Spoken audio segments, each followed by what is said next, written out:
Norėtųsi pakalbėti apie langus. Tai yra pakankamai svarbus, gal sakyčiau, toks irgi vienas iš didžiausių tokių išskirtinumo, sakykim taip, ane, kad turime vitrinas iš abiejų pusių pastato, jas turime nuo krašto iki krašto, jas turime aukštas, tai jį padaro tokį atvirą, pakankamai atvirą. Ir aišku, vitrinos tai turi ir savo pliusų ir minusų, turi savo 100%. kainą. Tai va, tai norėjau šitą temą dar padiskutuoti su pačiu.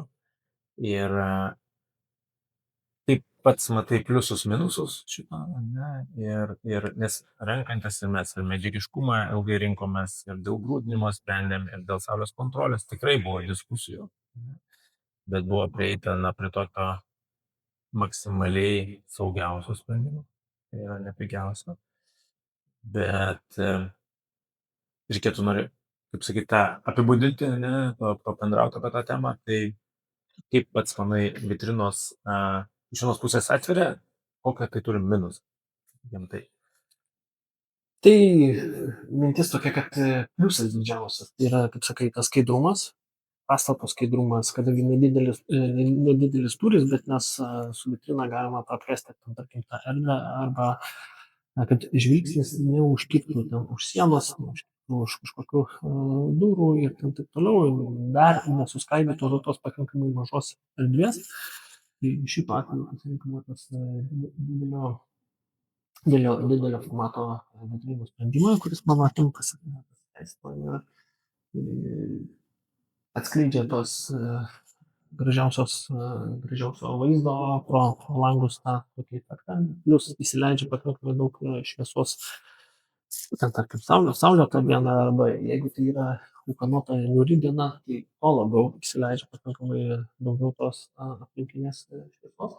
Pliusas iš kitos pusės tai yra minusas, nes vasara, jeigu mes pavyzdžiui į pietinę pusę ar vakarinę ir taip toliau, tai jinai turi savo tą perkaitimą.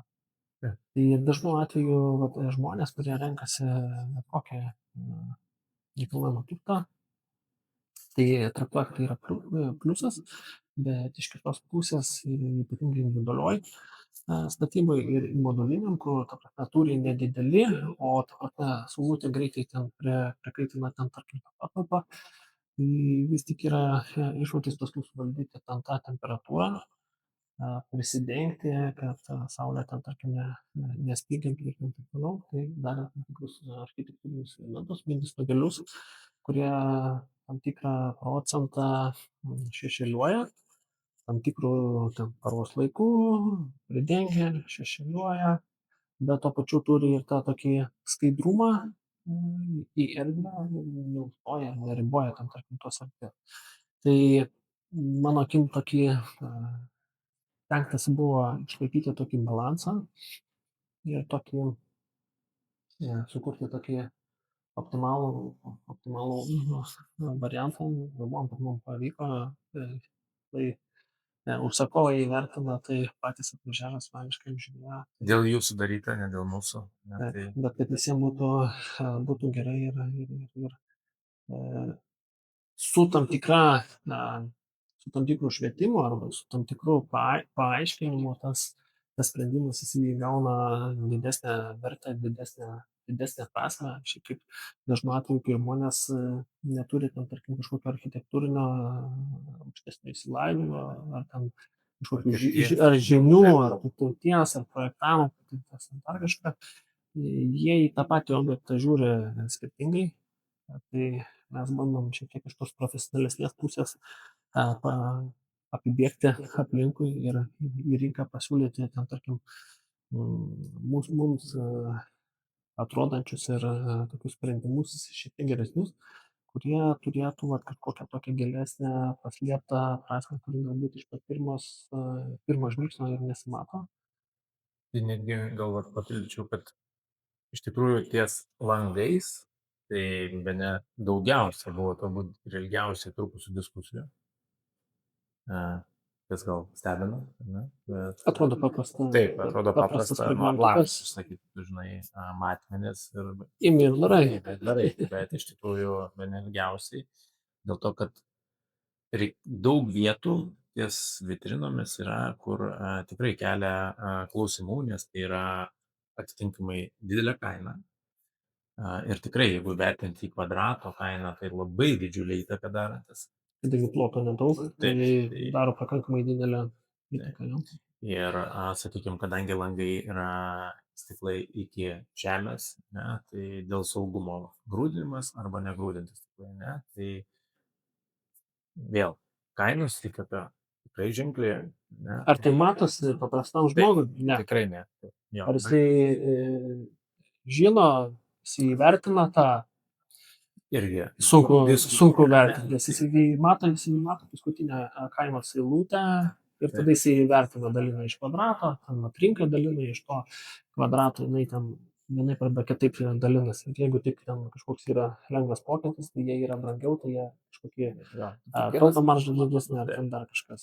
Nes kiekvienas turi savo kainą, ne, sprendimas, tai va šiuo atveju ir tas stiklų grūdinimas arba, sakykime, panaudota saulės kontrolė. Ne, tai yra, kad stiklas, jisai toks pats skaidrus ir, va, kaip sakai, užsakovui niekaip nematomas. Jis lygiai toks pats skaidrus, jis neveidrodinis, jis nežalsvas, jis neatspindintis, ne, kad kažką tu matytum, ne, tamsinantis ar dar kažkoks, ne, jis lygiai toks pats skaidrus.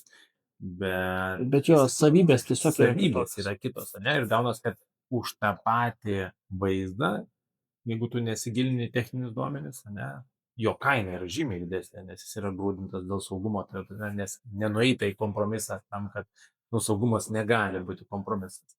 Ne, tai kad dužus stiklui, kad nesusižeisti, kad vaikai ar suaugę, kad nebūtų susižeista, ne, dėl saulės kontrolės, kad tiek neprikaistų, taip, ne, kad jisai ten 10-15% plius minus tiek sulaiko UV saulės ir tas pojūtis viduje yra ant tiek geresnis, ne, daugiau mažiau procentaliai.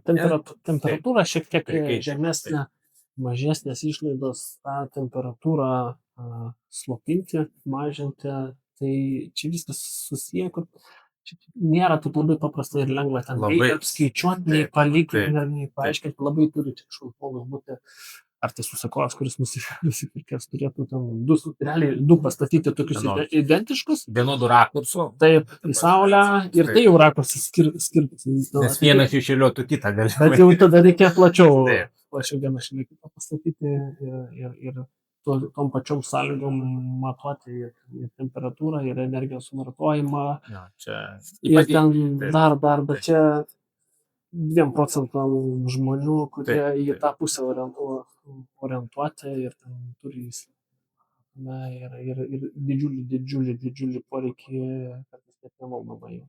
Na, pripažinkim, kad ir tas sprendimo prieimas, ne, tai irgi toks posakis yra daryk kaip savo. Ne, tai va šiuo atveju taip tai yra brangiau, ne, bet ar savo, jeigu leistų galimybės darytum, ne, tai va irgi mūsų atveju nusvėrė tai, kad neikime kompromisą, ne, aš dabar nevertinu, ar tai neina, čia kiekvienas sprendimas, kiekvienas individus, gal ir klientas taip nori, paprašo, tai čia dabar nevertinu, to nei gerai, nei blogai. Bet šiuo atveju toleruoji riziką, kokią riziką ir taip toliau. Ten šeimos nariai vieniem vienokie. Jo, labai skirtingi, jo, čia gali būti jo. Vieniem aukštesni, kitiem didesni, vieniem vyresni, kitiem jaunesni, tai kad čia labai individualu. Lygiai tas pats ir kai buvo pats medžiagiškumas sprendžiamai renkamas, ne, tai žinom, kad su PVC langais tai būtų tikrai pigiau padaryti, ne, bet kadangi norėjom spalvos tamsios, ir architektūra uždiktavo ir šitą estetinę pusę. Tai aš patikslinsiu, kad mes realiai bandom pabėgti nuo tos mūsų akim arba iš architektūrinės pusės bandom pabėgti nuo RAL 7016 tos pilkosios spalvos. Truputėlį atsiprašysiu, kurios aš nelabai mėgstu, čia toks labai nemėgstantis.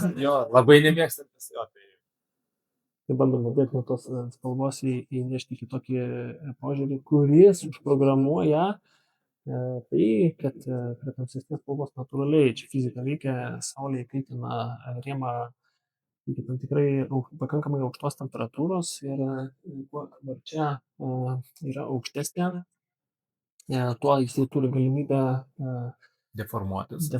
Slinkti į vieną į Taip. kitą pusę, sunkiau atsidarinėti ar kliūti už rėmo ir jeigu žmogus neturi ten kažkokios rankytės, kur gali pasireguliuoti, jau gal kažkokia problema, jau gal kvies žmogų, jisai pareguliuos vasarą bus gerai, ateis žiema, vėl reikės pareguliuoti ir tam taip toliau. Tai ir šitą aspektą bandėm eliminuoti, tai tuo sprendimu ir atsirado aliuminio profilis. O panaudojom Reiners aliuminius langus, duris laukinės ir manau, kad tas sprendimas yra tikrai pasiteisinęs. Tai apart to, kad mes turime dėl vaikščiojimo ir deformacijų ženkliai mažesnę tikimybę, bet lygiai taip pat mes ir skerspjūvių turim mažesnį, jeigu mes būtume panaudoję, nes kaip alternatyvą svarstėme irgi ir medinius langus, kaustytus aliuminio, bet tada skerspjūvį turim didesnį. Nu tai va, tai čia nei blogai, nei gerai, visi turi savo pliusų, savo minusų, kaip ir visi gyvenime, ne? Tai, bet vienas kainą turi, kitas turi estetiką iš vidaus, nu ir čia tai nuėjom prie to, kad mažesnis skerspjūvis, mažesnė deformacijos tikimybė. Ne?